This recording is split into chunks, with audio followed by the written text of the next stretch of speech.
আসসালামু আলাইকুম রহমতুল্লাহ। আশা করি আপনারা অনেক অনেক ভালো আছেন। আজকের এই টিউটোরিয়ালে আমি আপনাদের দেখাবো কিভাবে cPanel থেকে খুব সহজেই আপনি আপনার যে কোনো সাইটে ওয়ার্ডপ্রেস ইনস্টল করতে পারেন। আপনি যদি আজকের এই টিউটোরিয়াল শুরু থেকে শেষ পর্যন্ত মনোযোগ সহকারে দেখেন তাহলে যে কোনো cPanel থেকে আপনার যে কোনো সাইটে আপনি খুব সহজেই ওয়ার্ডপ্রেস ইনস্টল করতে পারবেন।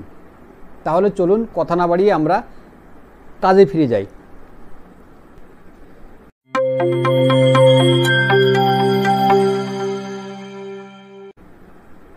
আর আপনাকে যদি ওয়ার্ডপ্রেস ইনস্টল করতে হয় তাহলে আপনি যে প্রোভাইডার থেকে হোস্টিং এবং ডোমিন কিনেছেন সেই হোস্টিং প্রোভাইডারের যে cPanel সেই cPanel-এ লগ ইন করতে হবে। যেমন আমি এই যে এখন লগ ইন করে আছি বাংলা সার্ভার, আমার হোস্টিং প্রোভাইডার হচ্ছে বাংলা সার্ভার। cPanel-এ লগ ইন করবো, বাংলা সার্ভার থেকে আমরা সরাসরি লগ ইন করবো cPanel-এ। এই যে দেখেন, এই যে এখানে একটা অপশান আছে, লেখা আছে লগ ইন টু cPanel। একটু ভালোভাবে লক্ষ্য করেন, এই লগ ইন টু cPanel-এ আমরা ক্লিক করব। আমি এই লগ ইন টু cPanel-এ ক্লিক করলাম।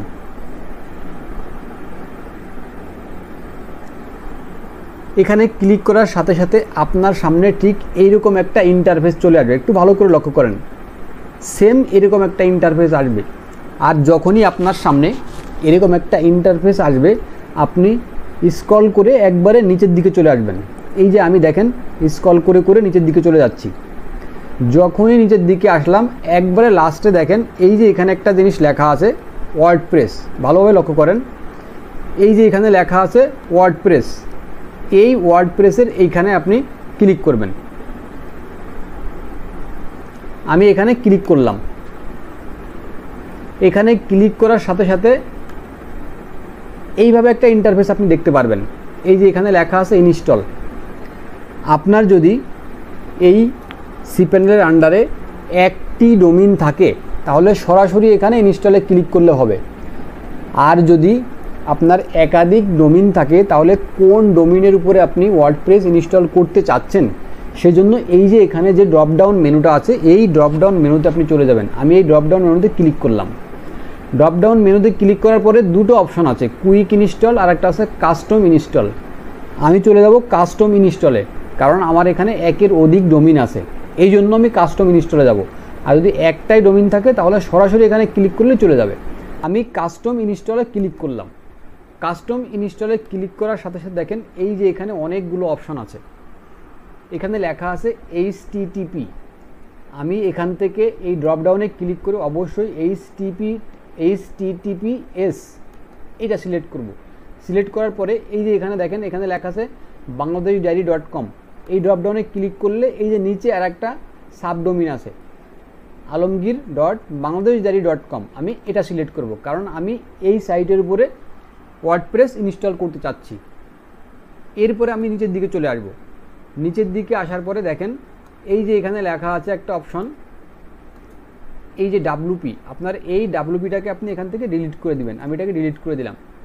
ডিলিট করে দেওয়ার পরে এই যে দেখেন এখানে আছে যে অ্যাডমিন বা ইউজার নেম। আপনাকে এখানে যে কোনো একটা নাম দিতে হবে, ইউজার নেম দিতে হবে। আমি এখান থেকে আমার ইউজার নেমটা দিয়ে নিচ্ছি।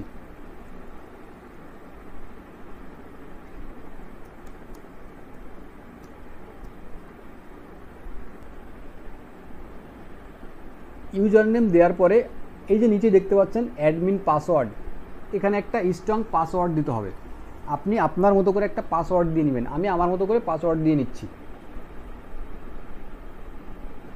এখানে যখন আমার ইউজার আইডি এবং পাসওয়ার্ড দেওয়া হয়ে যাবে আমি আস্তে আস্তে করে স্ক্রল করে নিচে চলে আসব। নিচে আসার পরে দেখেন এই যে এখানে লেখা আছে ইনস্টল। আর কোনো কাজ নাই, ডাইরেক্ট ইনস্টলে ক্লিক করবেন। আমি যে ইনস্টলে ক্লিক করলাম।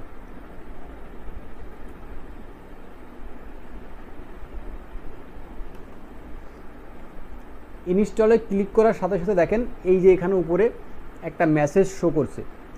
এখানে দেখেন এই এখানে কি লেখা আছে, congratulation the software was install successfully. তার মানে আমার ওয়ার্ডপ্রেসটা সাকসেসফুলি ইনস্টল হয়ে গিয়েছে। আমার কাজ কিন্তু শেষ, ইনস্টলের কাজ শেষ। এই যে এখানে দেখেন দুটো লিঙ্ক আছে। এই যে একটা লিঙ্ক দেখতে পাচ্ছেন, এই যে এখানে একটা লিঙ্ক, আবার এর নিচে আর একটা লিঙ্ক আছে, দেখেন এই যে এখানে একটা লিঙ্ক আছে, আমি এই দুটো লিঙ্কে ক্লিক করব। দেখেন আমি যে প্রথম এই লিঙ্কটায় ক্লিক করলাম, নিউ ট্যাবে যখন আমি এই লিঙ্কটা ওপেন করলাম, দেখেন ওপেন করলে কি আসে, আমার সাইটে চলে আসছে। দেখেন এই হচ্ছে আমার সাইটটা, আমার সাইটটা ডিফল্টভাবে যে থিমটা ইনস্টল করা আছে সেই থিমটা এখানে দেখাচ্ছে। আবার আমি যদি এখান থেকে এই যে এখানে যাই, নিচের যে লিঙ্কটা আছে দেখেন, এই নিচের লিঙ্কে যদি যাই, নিচের লিঙ্কে ক্লিক করে সরাসরি আমি চলে যাব আমার ড্যাশবোর্ডে, ওয়ার্ডপ্রেসের যে ড্যাশবোর্ড সেই ড্যাশবোর্ডে চলে আসবো। এই যে দেখেন আমার ড্যাশবোর্ডে চলে আসছি। এখন এখান থেকে আস্তে আস্তে করে আমাদের সাইটটাকে সুন্দর করে সাজাতে হবে।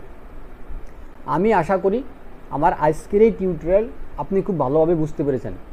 আমার আজকের টিউটোরিয়াল আপনার কাছে কেমন লাগলো প্লিজ কমেন্টসের মাধ্যমে জানাবেন। আর যদি ভালো লেগেই থাকে তাহলে আমার চ্যানেলটা সাবস্ক্রাইব করবেন এবং আজকের এই টিউটোরিয়াল শেয়ার করে অন্যকে দেখার সুযোগ করে দিবেন। আজ এখানেই বিদায় নিচ্ছি।